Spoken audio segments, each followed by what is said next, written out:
Kadangkala saya bertanya, mengapa manusia, bahkan orang yang sudah percaya kepada Tuhan, mengalami banyak masalah dalam hidupnya.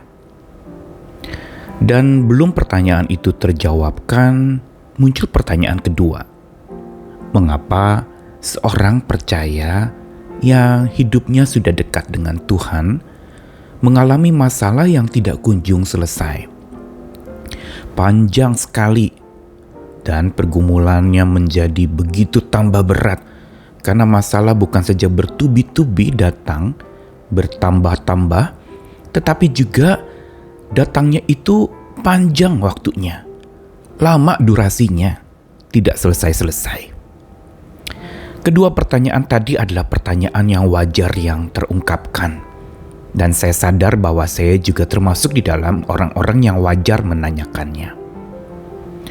Dengan iman mungkin kita akan menjawab bahwa memang Tuhan mengizinkan masalah datang bagi orang percaya untuk membentuknya. Tetapi juga Tuhan seringkali menaruh sebuah masalah tidak kunjung selesai atau panjang durasinya, tidak usai, bahkan bisa jadi bertambah berat, atau mungkin juga hidup sepenuhnya dan sepanjang hidup dibebani oleh masalah demi masalah, sesungguhnya untuk satu maksud yang mulia dari Tuhan. Mengapa demikian pula, saya bertanya lagi? Karena ketika seseorang menghadapi sebuah masalah, dia tentu saja berdoa agar masalah itu berlalu daripadanya. Dia ingin lepas dari masalah itu. Tetapi kita patut bertanya juga, bila kita sudah lepas dari sebuah masalah, apakah lalu kemudian kita bebas melakukan semuanya dan semaunya tanpa batas? Kerap yang terjadi ketika orang hidup tanpa masalah yang berat bisa seenaknya, atau ketika sudah selesai dari sakit penyakit sembuh, lupa menjaga kesehatan. Atau bahkan mendengarkan banyak cara-cara untuk seseorang bisa pulih dari penyakitnya, dan setelah pulih, lalu kemudian akhirnya jadi berbuat seenaknya dan sekenanya. Tidak lagi menjaga kesehatan, tidak lagi menjaga protokol kesehatan yang belakangan ini memang selalu kerap didengung-dengungkan untuk dilakukan banyak orang di masa pandemi ini. Itulah dinamika hidup orang yang bermasalah. Setiap kita memang tidak bisa lepas dari masalah. Tetapi terlepas dari masalah pun, itu sebenarnya bukan berarti bebas. Sebebas-bebasnya melakukan apa juga. Saya Nikolas Kurniawan, menemani lagi hari ini di dalam Sabda Tuhan yang akan menyapa kita dari satu ayat, Habakuk pasal 3, ayat yang ke-16.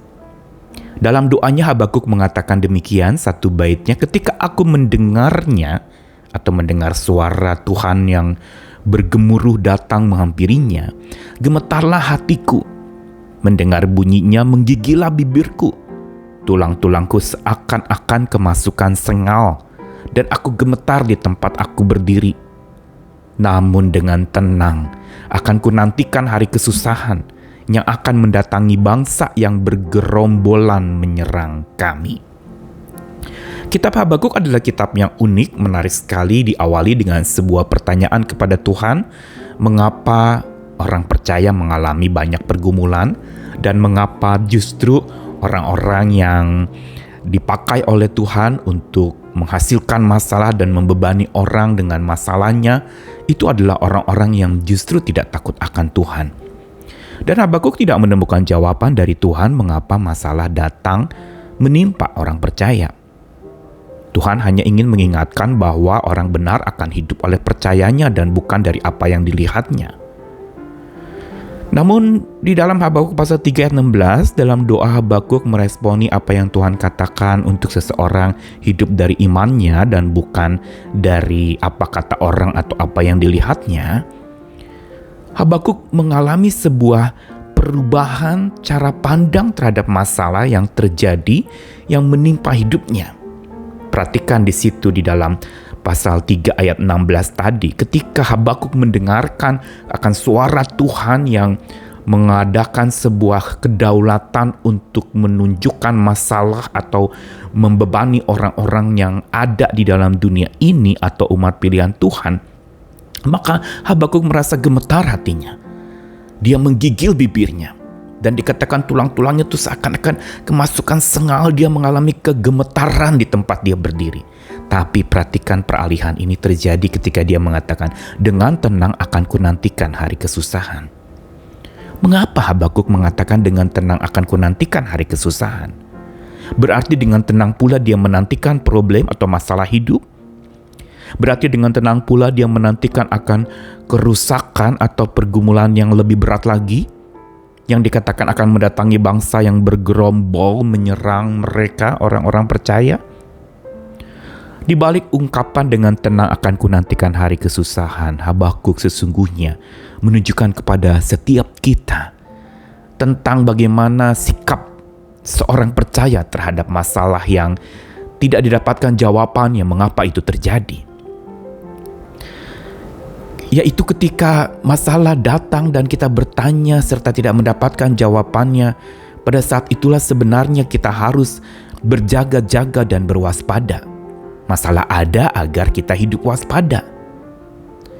Sehingga seringkali memang Tuhan mengizinkan masalah itu tetap ada dalam hidup manusia. Karena bila terlepas dari masalah, manusia seringkali justru sebebas-bebasnya melakukan semuanya dan semaunya tanpa batas, dan ini menjadi berbahaya. Karena itu Tuhan titipkan, taruhkan masalah di dalam diri seseorang, bahkan seperti duri dalam daging, di dalam dagingnya itu, supaya dia rendah hati, hidup berjaga-jaga dan waspada dalam segala hal. Ini yang harusnya menjadi kekuatan setiap kita orang-orang yang percaya kepada Tuhan untuk hidup bijak di dalam menyikapi dan memandang sebuah masalah dalam hidup. Yaitu bahwa ketika kita menghadapi sebuah masalah, jangan hanya berdoa, minta Tuhan lepaskan saya dari masalah ini. Tapi biarlah kita berdoa seperti Tuhan Yesus di Taman Getsemani, kalau bisa masalah ini lalu daripadaku ya Tuhan, tetapi jangan kehendakku melainkan kehendak-Mu yang jadi. Dan disinilah ada penyerahan. Disinilah ada berjaga-jaga, sama seperti setelah Yesus berdoa demikian di Taman Getsemani untuk supaya masalahnya berlalu, tetapi biar kehendak Bapanya yang terjadi. Dia katakan kepada murid-muridnya waktu itu yang tertidur, berjaga-jagalah dan berdoalah.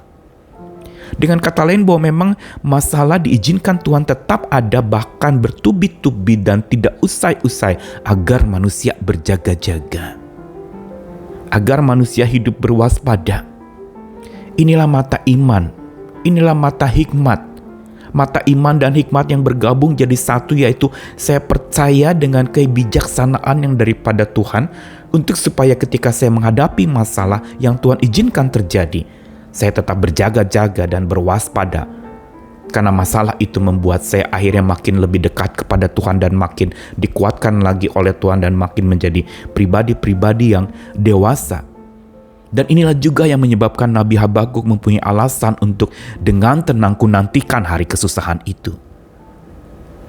Apa yang dikatakan dari komitmen bijak dalam doa Nabi Habakuk ini ingin mengingatkan dan menguatkan kita bahwa terlepas dari masalah bukan berarti bebas melakukan segalanya tanpa batas.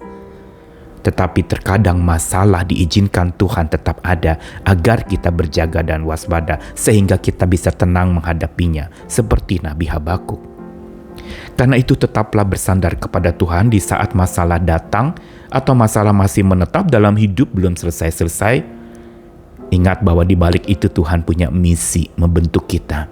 Tuhan punya visi melihat kita sebagai pribadi yang makin dewasa, didewasakan oleh masalah, menjadi berwaspada saat masalah itu ada dan tetap ada, membuat kita berjaga-jaga pada saat kita sedang berlaga berjuang untuk mengatasi berbagai macam masalah dalam hidup.